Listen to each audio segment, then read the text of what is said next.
But he said to me, "My grace is sufficient for you, for my power is made perfect in weakness. Therefore I will boast all the more gladly of my weaknesses, so that the power of Christ may rest upon me.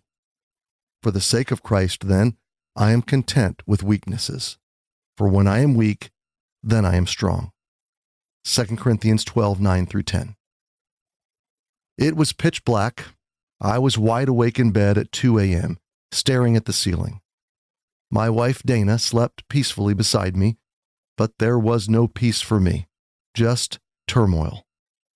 Nearly 12 years later, I'm still unsure if that scene was wrestling, negotiating, or rebelling.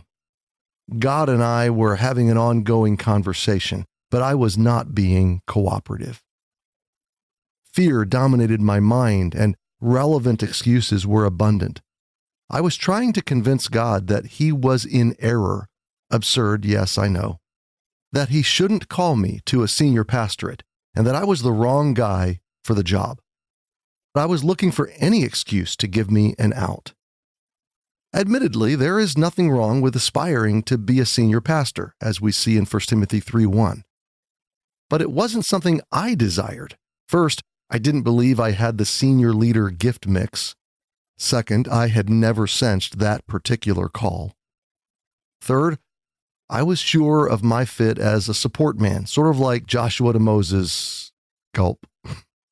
Fourth, I was comfortable with my present assignment, although God was making it increasingly uncomfortable. And finally, seeing the unhappiness, grumpiness, and misery of some pastors, I didn't want the burden.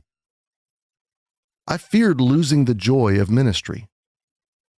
This negotiation between me and God had lasted several months.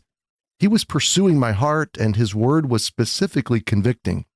Circumstances were relentlessly validating. His spirit was ceaselessly confirming. But my fear, self-cynicism, and risk aversion were ultimately winning.